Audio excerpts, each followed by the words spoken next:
how, and it's my absolute pleasure this morning to welcome you all to Out of Juice, How to Replenish Your Creativity Well, presented by Terri Trespicio.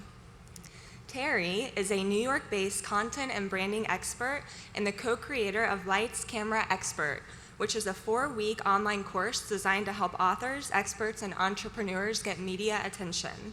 She's a former senior editor and radio host at Martha Stewart, and you probably heard her TEDx talk, Stop Searching for Your Passion, which has earned more than 2 million views to date.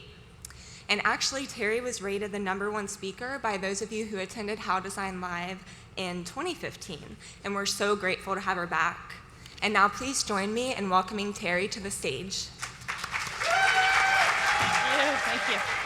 Oh my God, look at this party. Are you kidding me? This is a big dream come true. Thank you. Thank you for, I'm guessing, staying because you were sitting here a few minutes ago and you're like, I guess I'll stay in the room. Perfect. All right. So, boom. Not working? Not on. That would help. How many of you have felt uninspired in the past 6 months, would you say? Like legit, uninspired, just like flat, meh. Okay, so like most of you. Past 6 weeks, if we're being honest? It's okay, you're here with your boss, you're like, it's all right. You're in a safe place. How about the past 6 days? Are you afraid to say it, or? Oh, honey, I'm sorry. Every one of them, he had his hand up. Geez, it's bad, isn't it? I hope that you're getting help from somewhere. But if not, I'm here to give you a little bit. This is how most of you feel on a lot of times during the year. Maybe not all the time. You feel basically like you're squeezed out when you're being like really cheap and you're like, I've got to get that last brushing session out of this paste, and you're rolled up and you're like, I'm at the end. And for people who work in creative services in any way, like any kind of creative job, yeah, that's scary. That's a liability because that's your life's work. One way that this feeling of uninspiration manifests is as employee disengagement. And you've heard a lot about this. It's not just oh, that's too bad that work isn't fun anymore. It's more than that. I got these statistics from a study, like a collection of statistics. The sources are there. I can get them to you later. I'm not going to go through all 14 employee engagement statistics from Office Vibe, but there were a few that I really liked. And they said I could use their graphics, which helped. 88% of employees don't have passion for their work. I know that that probably doesn't count for most people here, but 88% of employees, we're talking. 80% of senior managers are not passionate about their work. And employee disengagement costs more than $500 billion with a B per year to the US economy. That's a lot of money. That's not just, oh, I don't feel good. This is real dollars. It has a real cost. And this is my favorite. 36% of employees said they would give up $5,000 a year in salary to be happier at work. In other words, they would pay to care. This is how you feel. Out of juice. More importantly, forget juice. Coffee. We are out of coffee. We are down to our last drop. And I love this image for a few reasons. Not only is it like, oh boy, we're at the bottom of the dregs, but also there's that watch, so you feel like more pressure, right? Because you feel like there's not a lot of time, and you're out of juice, and why you haven't eaten the cookie is beyond me. So why does it? I think this is our lives, right? I mean, the days are not all that different. But why does today feel exactly like yesterday? Why is it the same thing over? Why, oh why, do I feel like a bot from Westworld? Like, why is that? I mean, really, this is my favorite. And trust me, in putting together this presentation, I looked at a lot of pictures from Westworld, and I very carefully chose this one, because look at that face. That is Monday morning, whether you have a great job or you get paid X or Y, it doesn't matter. That feeling of literally being like, go ahead. Say it to my face. Like I'm scraped up, I'm like, feel just naked and vulnerable and like tired, and I don't even give a shit, basically. I love it. So what the heck makes me an expert on this? I am not like many of you, a designer. I did come up through design. I came up through publishing as a writer. And I today make my living coming up with ideas, which a lot of people do. But that is, if I don't have ideas, I'm out I'm out of business, basically. I worked for many years as a senior editor at Martha Stewart Living Omnimedia, where a magazine that no longer exists called Whole Living. I also have contributed to other publications and other media outlets over the years as an editor and then since as well. Today, I work as a consultant. I run my own shop, essentially, and it's my job to come up with ways to engage users, clients, customers, and fans, and their fans and clients and customers and users. And these are just some of the brands that I've had the great fortune to work with. I also create courses, because you can't do all this one-on-one all the time, so I created 2 courses. One is Lights, Camera, Expert. The other, I just renamed it. It's called Tap to Speak. It's help people who really want to get out there and share their experience on the stage. This is the thing that got me the most attention. I did not know that was going to happen. I had always wanted to give a TEDx talk, and an opening came up, and I had the chance to basically audition for it by having ideas in my back pocket. When someone reached out to me and said, hey, someone dropped out of this event, do you want to throw your hat in the ring? And do you have an idea? And I jumped on Skype that day to talk to the organizer of the biggest TEDx event in the country. And that's not the time to come up with ideas. You better have some. So it helps to dream a little, because I was like, if I had a TED Talk, this is what I would talk about. So I said, hey, he goes, the question is, do you have a TED Talk in you? And I said, look, I think I have several. Where should we start? And I landed it, and it's done very well. Anyway, your creativity is a living, breathing thing. It's easy to not think of it that way, but it really is, and it doesn't act alone. So the first step that I'm going to tell you is stop seeing creativity as this static trait, right? Because then it's pass-fail. It's like, oh, am I creative or am I not? Am I brilliant or am I not? And while this is a very artistic crowd, I still think we need to reframe what we think of as creative. Creative isn't about being artsy, okay? You don't have to be like your sister-in-law, the champion scrapbooker. You don't have to be like, Aunt Marlo, who does amazing things with phyllo dough. Oh, she's so artistic, she's so good at that. God, well, I don't even cook, I eat out of a box, blah, blah, blah. It also doesn't require that you have an account on Etsy. You don't have to sell pressed ferns under glass to consider yourself artistic. If you do that, that's so great. I'm happy for you. But for the millions and millions of us who do not sell ferns pressed under glass, it can make us think well, am I being creative enough? We are very hard on ourselves about that, aren't we? So here's the definition of creativity. It's a lot of words. I don't want to waste time reading them all, so just read the parts I underlined. The ability to transcend traditional ideas and rules and create meaningful new ideas. That's it. It didn't say you have to be anointed by the creativity angel and you're brilliant and a genius. That's not it. And if you think that way, I think that gets very hard. Too many of us think of creativity in terms of trait and talent.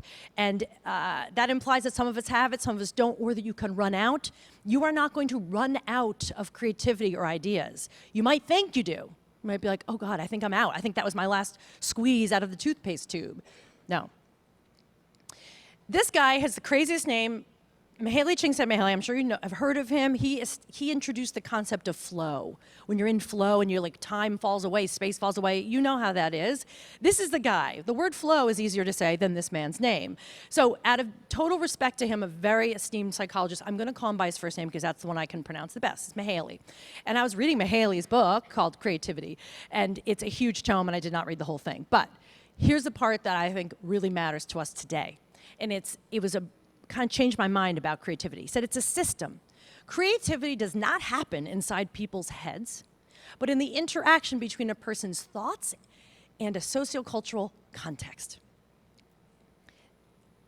He says there are 3 parts. This is where it gets a little bit academic. There's the domain, which is wherever you create that art, right? Math, science, fine art, whatever. There's the field, who are the experts in that domain, other contributors and artists, museum curators, teachers, writers, so the people who are talking about and creating that field. And then there's the contributor, but the contributor is only a third of that. Art only happens in connection with other people and ideas. Seth Godin, who I just absolutely adore. How do we not love Seth Godin? One of his many, many books is The Icarus Deception. And he talks about art all the time, as you know, and he says, art is the act of a human being doing generous work, creating something for the first time, touching another person. You go, oh, that's really soft and stuff, but it's also a craft. Oh, I know it's a craft. But art We have to think of it that way, as what happens between us, not just what happens up here. So why does this matter now? Well, again, this is Seth's term, welcome, or where I learned it. Welcome to the connection economy. This is where we live now. Again, focus on the bold words. The value we create is directly related to how much valuable information we can produce, how much trust we can earn, and how often we innovate. Realize that you're only responsible for producing as a third of those things. The value isn't just, oh, what I produce. It's, can you get someone to trust you, to even advocate or buy into your ideas? Can you innovate? Are you willing to change those ideas? The problem, Seth says, is we have an industrial age hangover. We really do. I mean, sure, of course, if it weren't for the Industrial Revolution, we wouldn't be here doing what we do, but we have evolved from it. And here's how we know we have a hangover. The industrial age is focused purely on like compliance, like do what the rules are, the factory rules. You know, we have to be efficient, make sure we get through, this should only take this much time. We act like a machine. The more you can act like a machine, the more in line you are with the spirit of the industrial age. The connection economy is completely different. It relies on initiative, on emotional labor, which is anything that doesn't involve hauling rocks. It's managing expectations, dealing with people. It's work. And the preference for the connection economy is you must act like a human. That's what gets rewarded. So that means it's your job to make art. It's your job. This is probably my favorite quote of all. Art isn't made by artists. Artists are people who make art. And that's Seth. So this is what art was. Painting, sculpture, music, poetry, dance. For a long, long time. That's what we thought of as art. But it became other things too, like, okay, fine art, commercial art, graphic design, silk screening, tattoos. There's a lot of kinds of art. Someone somewhere is so obsessed with their masterpiece, which is this. Nail art is a kind of art. It might not be your choice of what kind of art is the best art, but like, you gotta admit, that's got some stuff. There's a real arrow on her fingernails. Shooting at a woman, I don't know, there's a whole scene. Fine, it's a kind of art. And this, but this was scary to me. This was frightening. You know what else art is? It is creative services, entrepreneurship, technology, leadership, customer service. These are the new performing arts. Do you ever think of yourself that way? Do you ever think of anyone you've encountered that way who wouldn't identify themselves as an artist necessarily? If you've ever had an amazing situation resolved by an amazing customer service person who just nailed it, that is art. You know how I know? How many bad interactions have you had with customer service? More than we can count. So let's look at all the ways that you've already created art in your work and the life. Besides the things you make, okay, we know like you have portfolios, you have stuff you're really proud of. I have things I've done I'm really proud of. But let's put that aside for 1 second. Expand our idea of what creativity is and art. I'm not going to read all these, but take a look.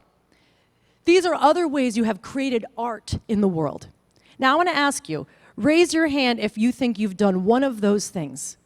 Have you done one of those things? Yes. And like, that's like, oh, because I was being a nice person, I was being generous. No, you don't have to do any of these things. Delivered more than was required, really listened to someone, surprised someone, made a really bold suggestion, advocated.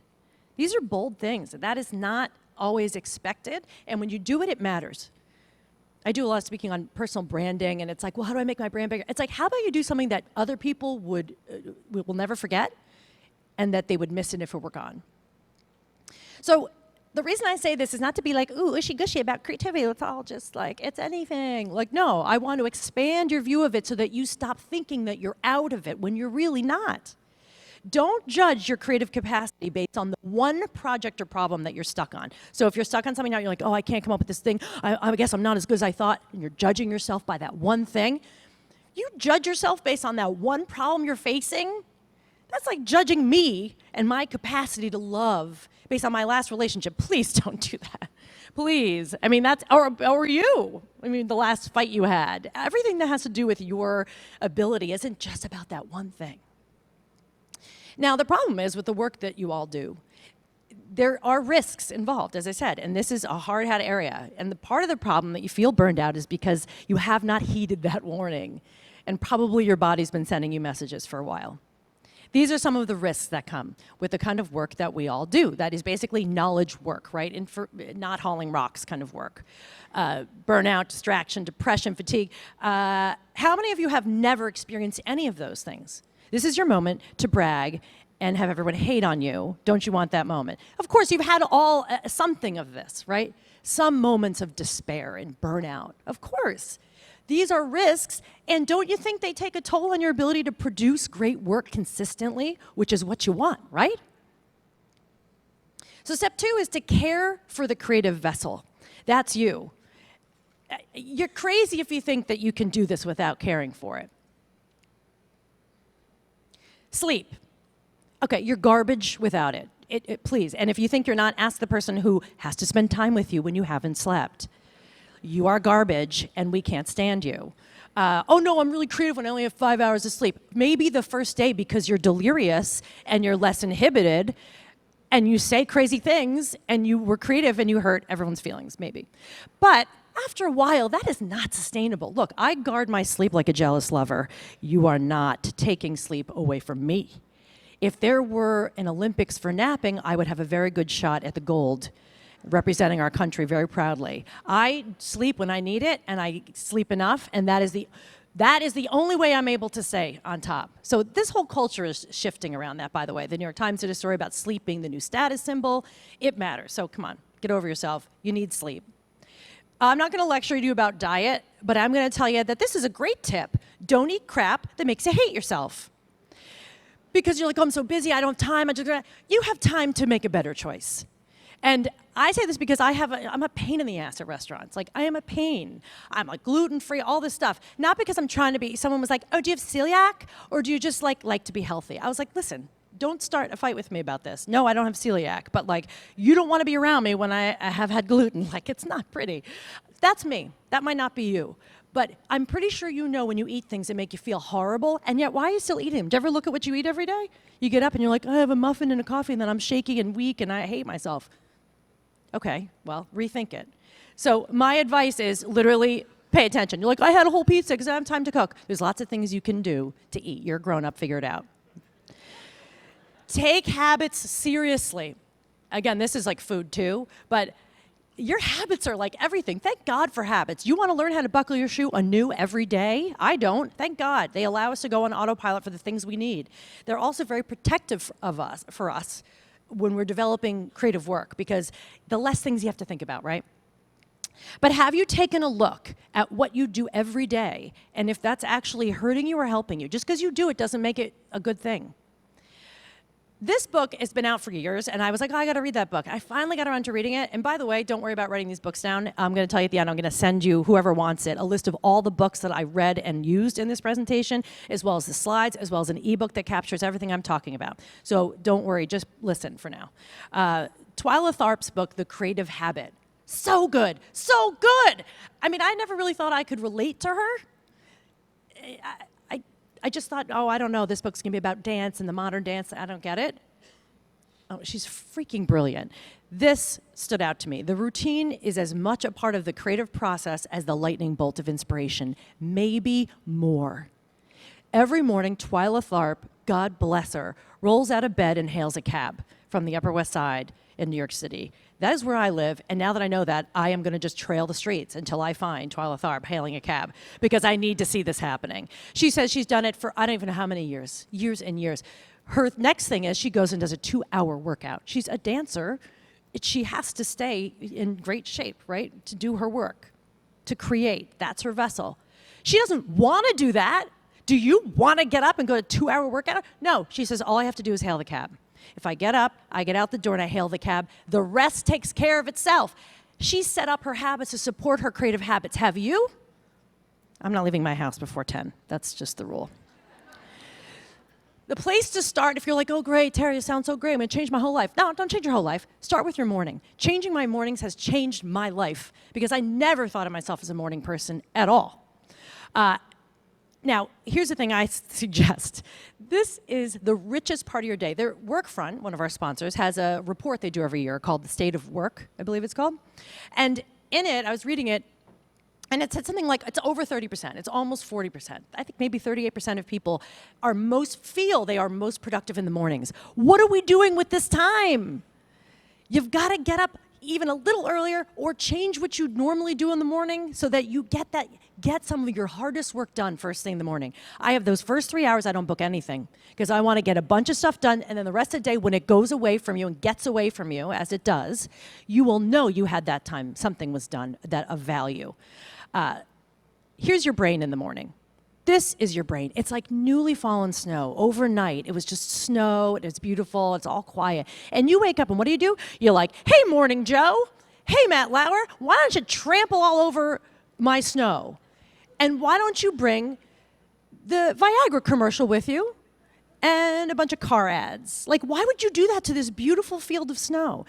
You should be the first one taking steps onto that snow and doing it really, really carefully and mindfully. Another thing I'm going to tell you that, and this has to do with the snow and like white space. You're designers, you love white space, right? That's why you're cutting my words down all the time. Give yourself, I know you. I see you. Can't fit my subtitle. Can you be less descriptive? Can you cut back 200 words? We'll talk after. I'm telling you, and I hesitated because I was like, well, when I say to tell everyone to meditate, they're going to be like, okay. But look, I made a promise to myself that I would do it. I do it 10 minutes every morning or at night. Sometimes I waver. I would do it, just set a timer, and I would get restless, you know. I started using like an app, you know what I mean? There's a lot of them. Just do one. 10 minutes. You have 10 minutes. If you don't, what is wrong with you? What are you doing that you can't find 10 minutes for you? And you only have to, if you want to really convince yourself, start Googling around some of that research.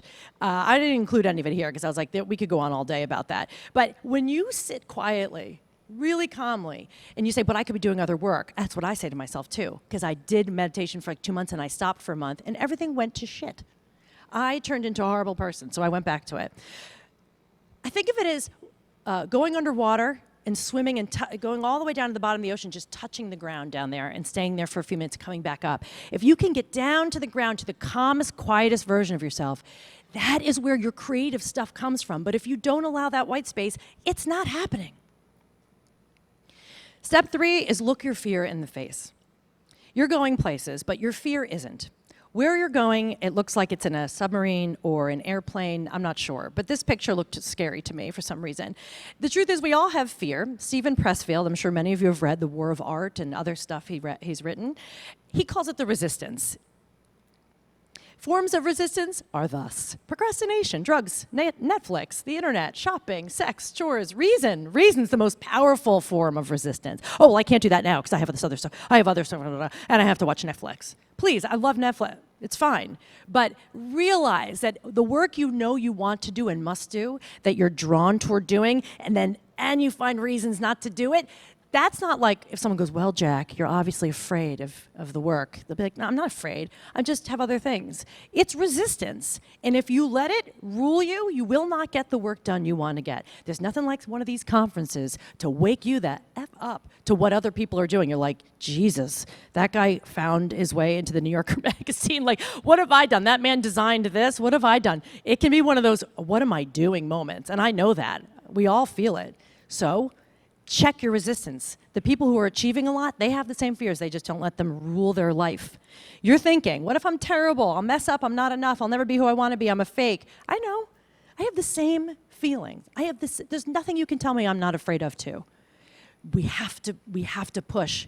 The resistance is the devil. So know that your fear isn't going anywhere at all. But realize, too, your fears are the least interesting thing about you. And as someone who is a total ham and a stage whore, as you can tell, I'm an introvert, by the way, too. But when I'm up here, I love it. I am not afraid to be here. I'm afraid to be boring. I'm afraid that no one will show up. And when I realized that the fears are what's boring, that blew my mind. You know who put that in my head? Elizabeth Gilbert, who wrote the book Big Magic, which I think is really inspiring. People really jump all over the stuff she does. I loved this book. She says, I noticed that my fear never changed, never delighted, never offered a surprise twist or an unexpected ending. My fear was a song with only one note. Stop, stop, stop. Do you feel that? Break around stuff you want to do? You just can't let it. You cannot, because it's the most boring thing about you.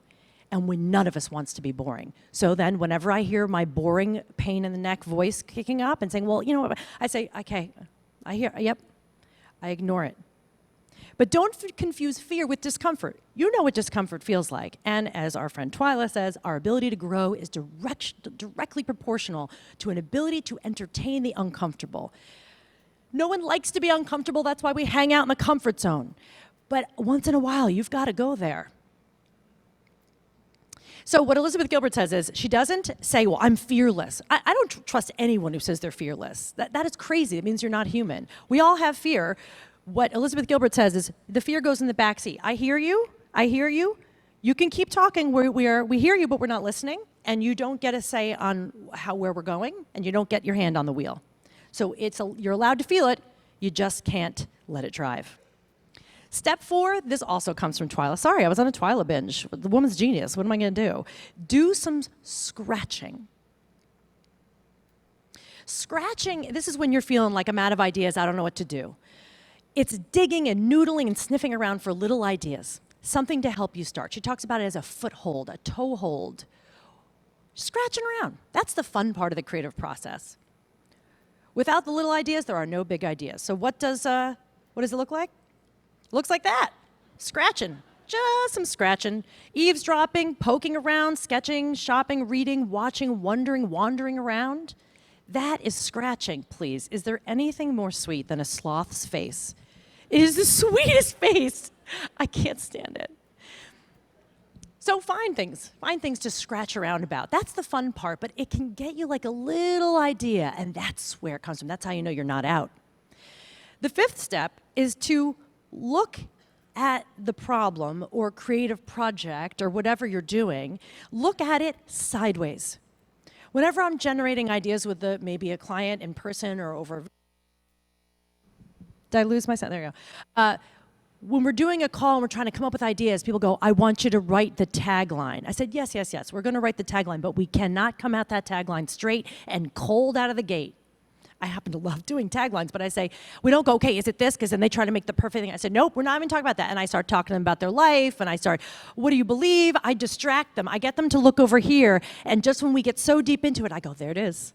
And it always pops up out of something they thought and they said. I don't just write a tagline. I pull it out of the rummage, but they're trying to show me their neat house, and I'm like, open up the drawers.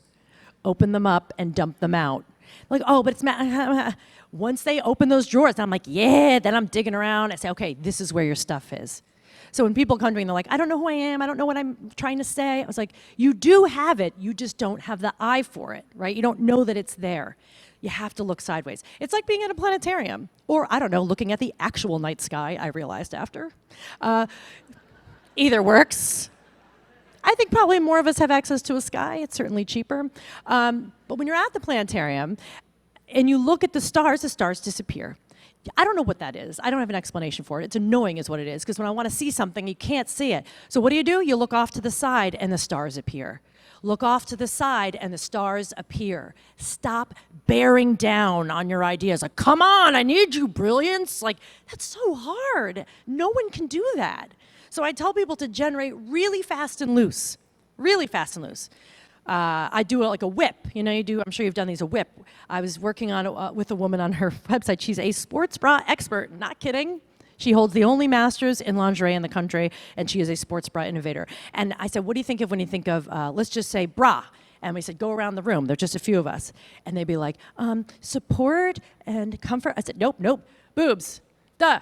Like, just say words that come to mind. They're being so careful. You can't be careful in this. You just have to dig up a lot of stuff. You have to be willing to go there to that edge. That's where those ideas come from every time. Also, don't be too precious about the ideas. Trust me, because I get precious about my ideas. I love my idea. It's a cute little baby idea. Don't you love my baby? Look how cute. You want to see pictures of my baby? Don't touch the baby. Don't touch the baby. I just want you to love it from afar. That's not going to work.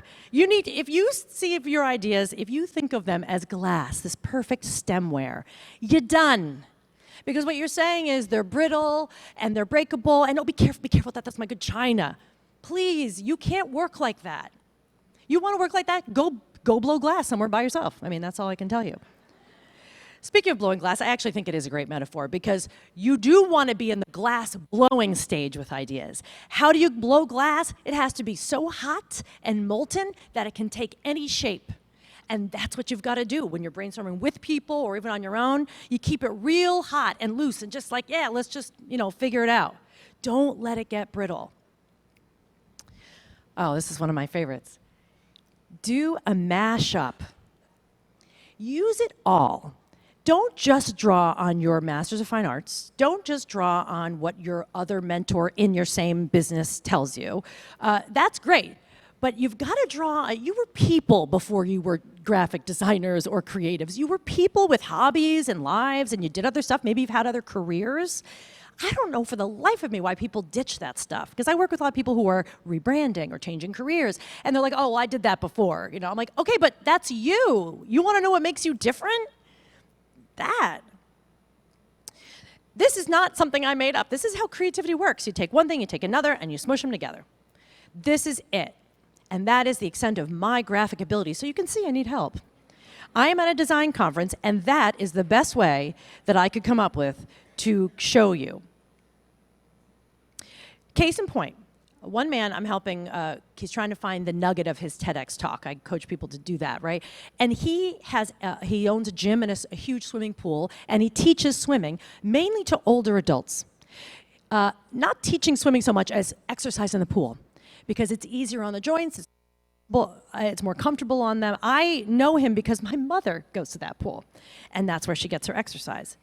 And he said, yeah, I think my idea is, when you get older, you really need to stay active. I was like, I'm like, yeah, tell me something I don't know. I'm like, I'm bored with that. I was like, okay, fine, you teach swimming. Like, all right, what else? What else did you do before? And he was like, oh, I was a ski coach. I coached an Olympic ski team. I was like, okay, good to know. It's like, this is a part of your life. This is huge. So I said, all right, let's have some fun with this. What do these two things have in common or not in common? Well, I said, what do you do when you're a ski coach? I know nothing about it. I said, isn't the goal to get someone to get down the mountain faster, but doesn't gravity do that? Yes. You have to help gravity by being real tight, I assume, and small and zip around, right? You're trying to get down there so fast with gravity. You're trying to help gravity, right? What happens when you're older? What is he doing? He's helping them erase gravity. When you're older, you want, things to kind of slow down, right? And also, he's doing the opposite, helping them work without gravity at all. Anti-gravity. The pool was an anti-gravity machine. He had never thought about that before. He was like, oh, I didn't even think of that. I was like, do you realize that you have thoughts about how gravity affects us with age or what that means to us? I mean, it was just so fun to play around with those ideas, but he didn't even look back. So look back. So if you're like, well, it doesn't matter that I was a horse trainer before in the circus. Are you kidding me? You want to sell your business as an art director and you were also a horse trainer? We need a few hours together to figure this out. This is going to be great. Another thing I love to do is pick fights. Not like actual fights. That's weird. I mean, you know me by now. Do I look like someone who picks fights? I mean, I wear glasses. This is not something people with glasses do. I pick a fight with old ideas. I like to challenge stuff. It makes me really good at my job and really not a great dinner guest sometimes because I can't help it. I want to pick at the edge. I want to know. And when I say pick a fight with old ideas, I don't mean to actually challenge people and their expertise and be a douche. Please don't do that. We're talking about respectful, and that's why I love this image. This is the image I want you to have in mind when I say pick a fight with old ideas. It's two puppies playing with a little toy. They're just like, rah, rah. They're trying to let's see what our boundaries are. What does this work? Why should that work? That's the kind of energy I mean when I say challenge the old ideas. Question everything. I mean, I'm not the first one to tell that to you, but maybe you forgot to question. Well, no, we can't do this because these are the fonts, and these are the brand colors, and it has to be this, it has to be 500 words, and so blah, blah, blah, blah. Okay, we know we have limits, that's fine, but why does it have to be done that way? What if we do it a different way? What if we completely question what we've done? That's scary for people, especially people who are stakeholders in the way things work. I get it. And for those of you who work at big companies, you can't just be like take the table and throw it over. But there are small ways to question and to get people to think about ideas in ways they haven't before. Also, I will say that's why I work better as a consultant, not an employee. it's my calling, because now people pay me to question what they do. Before they were like, shut up. This is another great quote from Mahaley, my buddy Mahaley. Creative people are constantly surprised. If you're not surprised regularly, ask yourself why.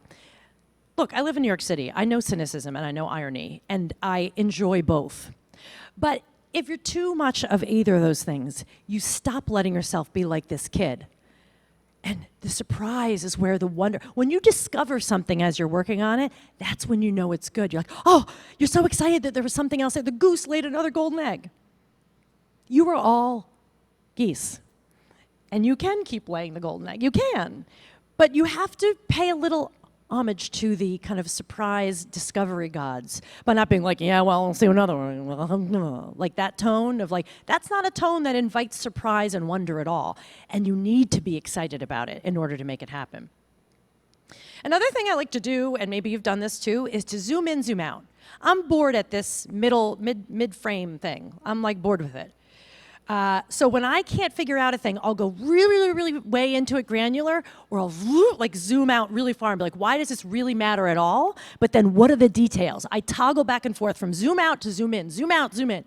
I always have boning in my bag because I get very motion sick. But here's an example of that. I went to the Kuchenhof Gardens years ago with my mother because she wanted to go. It's a lovely spring little trip, and I was like, I don't care. I don't care about tulips. I've never cared for flowers that much. Meh. I did not take this picture, by the way. I realized it's implied that I did. But when you see the expanse of it, the zoom out on the tulip gardens, holy cow, is that something else? And when you zoom in and learn about why this was so important. I read this book while I was on the trip. And tulips, people in the 1600s would kill each other, murder each other over tulips. It changed the whole economy. It was the most powerful force. A tulip, who knew? Now I had zoomed in and I realized how fascinating that was. And then I take the tulip idea and then you say, well, if that's really important, what if we made this? Don't you think that if I worked for like, I don't know, 800flowers.com, I wouldn't like want to play in that a little bit and see what I could use? There's so much around you that you can use. You've just gotten like a scale over your eyes and your senses. Happens. Limit yourself. I say this because it sounds surprising. Like, why would I do that? You're telling me to be free and open. Of course I want you to do that. But I want you to try limit yourself. One way to do it is to try writing a sonnet. I have written one sonnet. I was an MFA in writing, like I was a poetry person, you know, and I wrote all of one sonnet, I think, ever. And it was one of the most rewarding experiences to work within that really tight frame.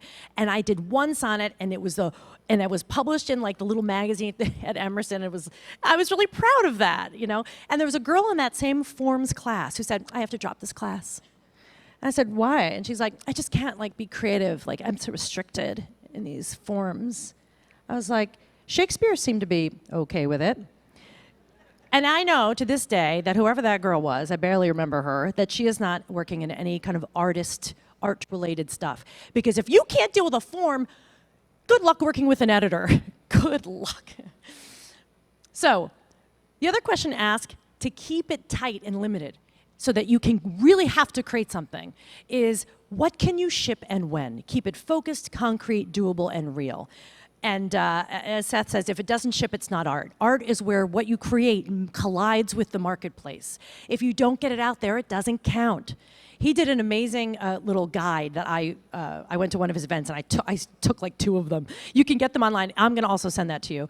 It's a pamphlet you can fill out that walks you through all the steps that you need to be committed to your project. What is it going to take? When are you going to have it done by? You put those parameters on it, and you create something that you will get done. Step 9 is to walk away for a bit. This is a really important step. It's a little bit of that white space. The incubation period is where the magic happens. Like I said, you can't stare down your idea. Come on, genius, come on. What's the ideal tagline? As I said, you look sideways, you generate a lot, fast and loose, you work on it, and then you walk away and you do something different. You think you're not working on it, but of course you know your brain, it's soaked in. All that rain is like channeling inside the soil of your brain, and it's working without you. That's amazing, but it is, but not if you don't give it a chance. That's why you come up with all your best ideas here. That guy. because you're just like, oh, I have so many ideas, because I'm also not paying attention. I'm washing my head. And then, oh my God, I think of something. You gotta give yourself a chance to do that, even longer than it takes to take a shower. Freeman Dyson is a physicist who was interviewed in Mihaly's book. And he says, I think it's very important to be idle. People who keep themselves busy all the time are generally not creative. Think about that. We really pride ourselves on being busy and like every minute, like, oh, I got to get back to the sky, blah, blah, blah. Actually, someone I gave a similar talk at Workfront, and one woman said, well, how do I'm just so addicted to it. I have to check all the time, you know? And I said, she goes, I want to please and I want people to like me. And she was very honest about it. And I said, okay, you want people to really like you? You want people to want you around? How about you make them wait a little? How about you make them miss you? Because if no one misses you and you're gone for a long time, you're not making enough of an impression. We're so afraid to let people miss us for a minute. There's a lot of people who want to talk to all of you right now, and I see you all, you're looking at me. You're not answering them. Good for you. Let them sit there a little bit. Let them miss you when you're gone. Yeah, then you'll be like, oh, you miss me? You can't do stuff without me. I knew it. Finally, step 10, and I'll leave you with this, is to commit to one thing instead of half-assing everything. Again, I'm telling you things I need to tell myself because I have a lot of projects going and I hate myself that I don't make the headway I want. You've gotta commit. Life is more fun when you commit.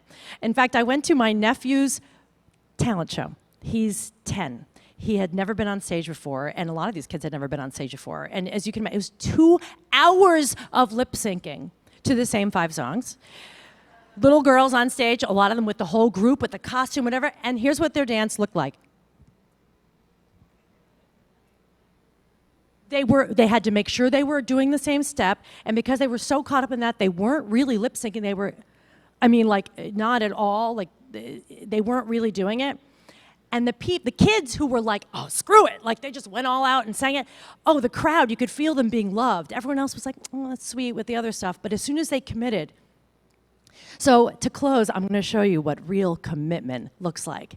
And if you could bottle this, you know it would change your whole day. I choreographed this, by the way.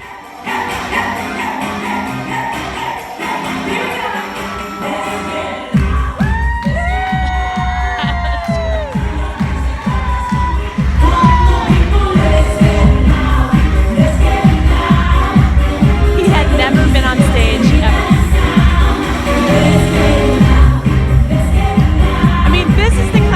If you don't look like that going into your job, something's wrong.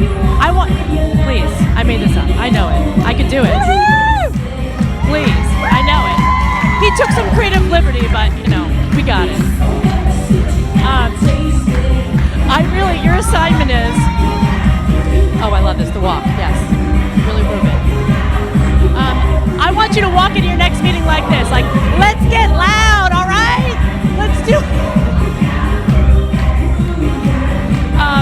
Please, I can't. Do you know how many times I've watched this video? I mean, how many times? The sheer joy. At the end, you're supposed to run off backstage. He didn't.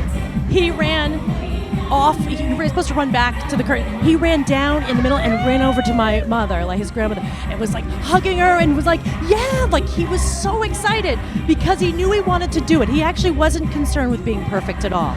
He just wanted to, kill it. And he loves his hair. He loves that hair. He really, really does. I mean, the outfit, it's regrettable. I think he will later really, really regret that. But, I mean, the backdrop, please. This is the end of the dance. Please, I can't. We have to move on.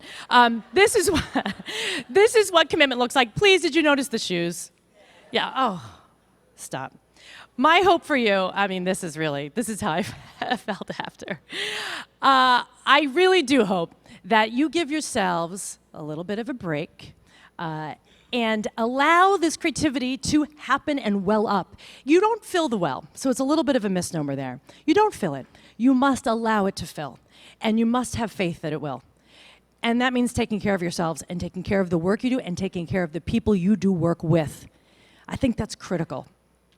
And I do wish you all a really full and rich and creative rest of your week. Now, I will add this, that if you want I'm going to share the slide deck. I'm going to share an ebook that I have to finish editing and get designed.